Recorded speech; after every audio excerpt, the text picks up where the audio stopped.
Við erum komin upp í Gufunes. Þetta einstakt hverfi hérna í Reykjavík við sjáum síðuna með þessa glæsilegu fjallasýn. Þetta líka sögufrægur staður en hér var gamla áburðarverksmiðjan sem eflaust margir muna eftir. En þetta flotta hverfi í örri þróun og hér verið að byggja upp þorp skapandi greina með frumkvöðlafyrirtæki, kvikmyndaver, listamenn og sprota.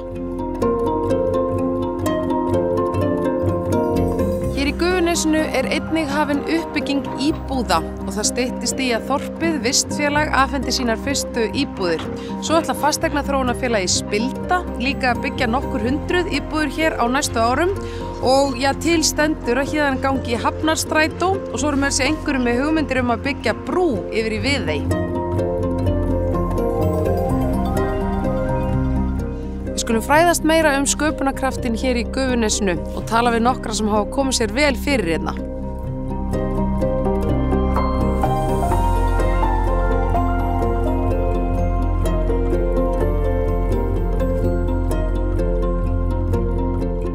Ég kom hérna í maí í fyrra.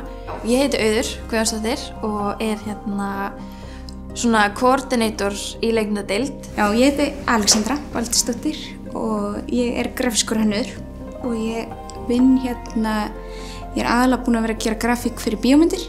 Svo erum við með Kötlu fyrir Netflix, þá vorum við að vinna fyrir Reykjavík Studios og Ófærð og erum núna að vinna fyrir Glass River. Já, og þetta eru svona bækistöðunar okkar í rauninni. Við erum að sjá grafík, props, leikmynd, allt sem mest cool í bíómynd. Já.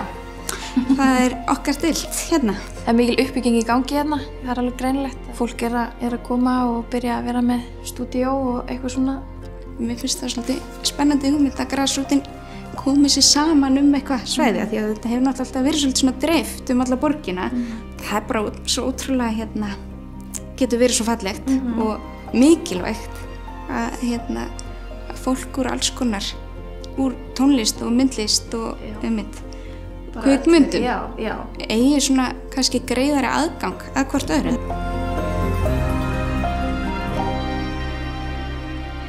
Já, ég heiti Jón Hafþór Martinsson. Ég kem hérna að Vestarrendar og hérna að smíða gróðurhús úr einnota umbúðum sem eru þessi svokalluðu bambar sem við sjáum hérna út allt.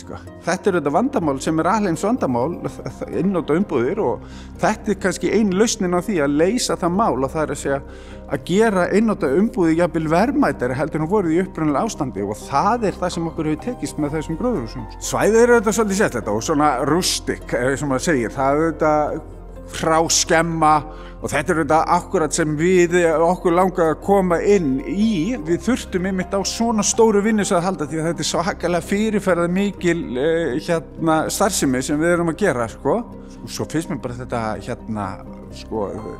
umhverfi alveg geðveikt flott, Við erum líka bara svo ánægð með að fá sjávarsýnina og bara það að svona að nýsköpun fái tækifæri.